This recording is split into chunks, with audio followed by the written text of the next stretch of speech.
from 8 here on the Radio Wammo Breakfast. And standing by, because we're about to chat with Vincent Heeringa, the voice of the creative economy. Here we go. The Radio Wammo Breakfast. The voice of the creative economy. With Vincent Heeringa. Indeed, joining us after a few weeks hiatus, really, whether I've been sick or you've been somewhere else or too busy, Vincent, but we're meeting here now. G'day. We are. It's nice to talk to you, Wammo. It's reassuring, in fact. Yeah, back on track, back on some kind of routine. Yeah. Like the sand through the hourglass. Routine's good. You get things done with a routine, don't you? It is true. But you're quite optimistic this morning, because we're going to be talking about 3 things you're looking forward to this year. Well, I thought that after a wee break and a reflection on my bad mood for the last 6 months, it's about time I cheered up, Wammo. So this is the Cheer Me Up breakfast show. Great. I'm optimistic for 3 good reasons. I'm very excited about this is a kind of one of those Schneckenfreude. I never could pronounce that word. Do you know that word? Schneckenfreude. What does it mean?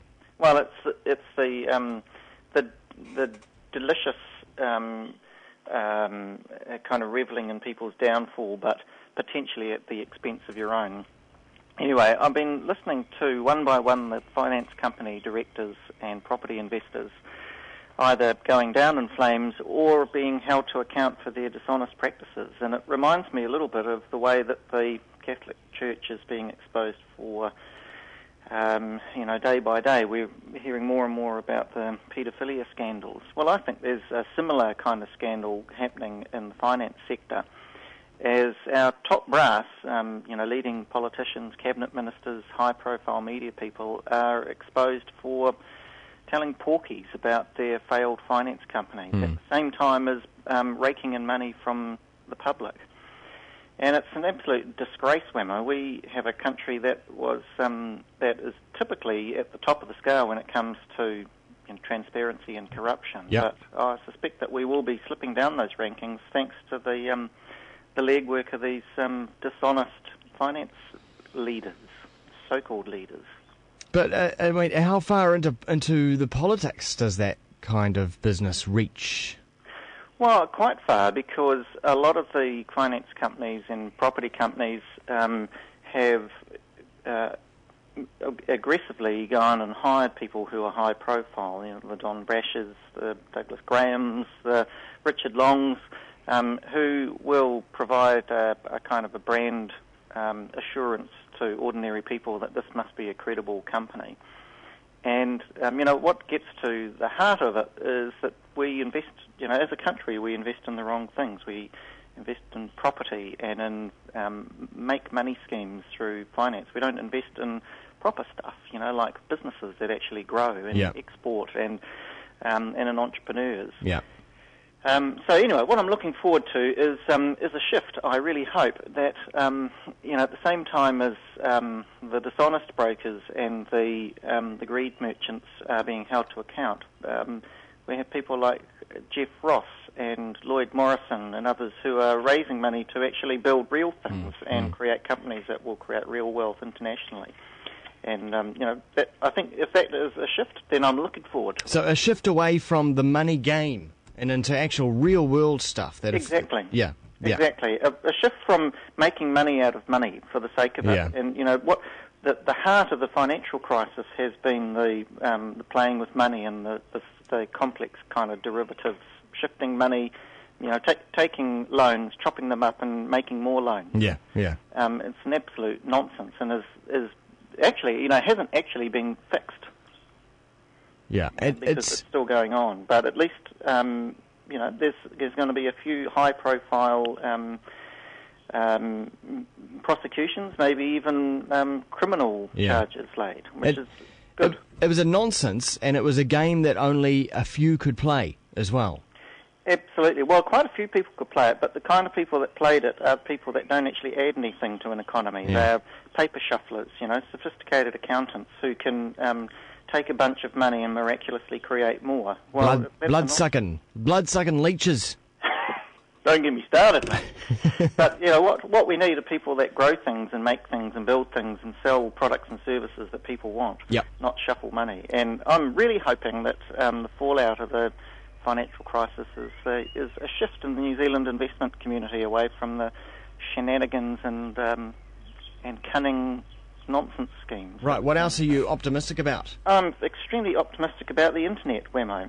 There are so many things happening. I'm thinking particularly here about publishing. We have so much activity personally in the internet with Stop Press and Ideologue and Good, and we have Celsius coming up, which is a new email and website all about the business of sustainability. And the nice thing about them is that they're making money. So after years and years, I've been involved in internet publishing since 1998, and we're making money out of it. It's working. People want it. They're prepared to pay for it. We're selling advertising on it.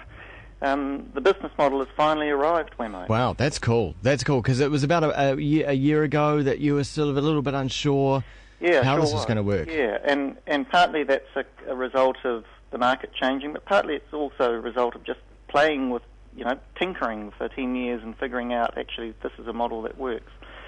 And also really excited about the iPad, because this is an absolute gift for publishers. I don't know if you've been watching any of the mock-ups that are being done by the likes of Wired magazine or Popular Mechanics. Yep.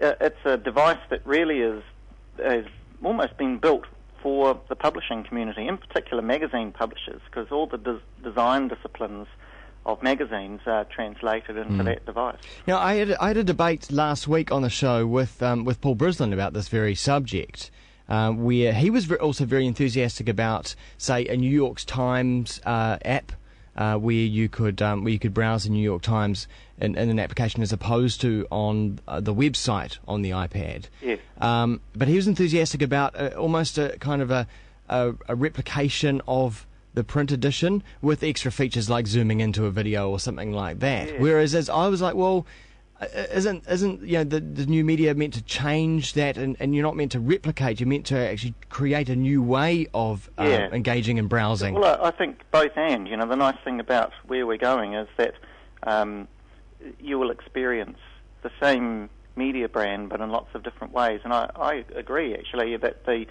iPad creates a whole new user experience.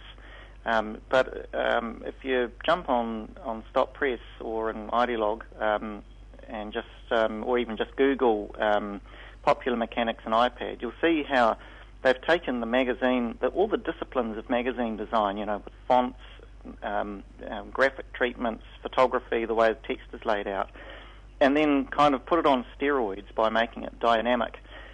So a picture will come to life, or an ad will come to life. There'll be audio embedded. So it is a new medium. I completely agree. But the nice thing from my point of view is that the format, that kind of rectangular format, is very magazine-y, and it creates a kind of, I don't know, like a canvas that's a very familiar canvas to magazine publishers. So could you see HB Media developing for the iPad? Oh, absolutely. But I guess there's not much point until the devices are available here. I mean, you can actually look at all of our websites on the iPad, but taking your point, we would like to create content that actually is custom made for it. Yeah, and that's some way down the track. But what I'm just saying, I guess, is that it really does feel like, we've seen so much success on the internet with transactional type sites, with the TradeMes and the eBays. I think finally we're starting to see success in the publishing sense as well, that's starting to work. So you can see a future for journalism? There may be a future for journalism. I'm feeling enthusiastic and encouraged. But a model where journalists can actually get paid? Yes, and where we don't rely 100% on the subsidies that print creates. I still think there's a cross-subsidy going on, and if you look at Success and New Zealand Herald sites, both of which I think are really top-class sites, they're subsidised by the journalism that's done in the papers. Yeah. But actually, stuff, and both the Herald and Stuff, if you were just to take their direct costs, they're quite profitable little businesses. Well, it's a great conversation, and you can continue that conversation with Vincent over at ideologue.co.nz. I would say Twitter, but you haven't really been hanging out in that part of the world. I've dropped my Twitter wing, but Ideologue is still an aggressive Twitterer. tweeter. Oh, that's true. Yep. Engage with I'd good. Yep. Good. And stop press. So it may not be me, but it's the brands are alive and well in Twitterland. All right. Thanks very much, Vincent. Pleasure.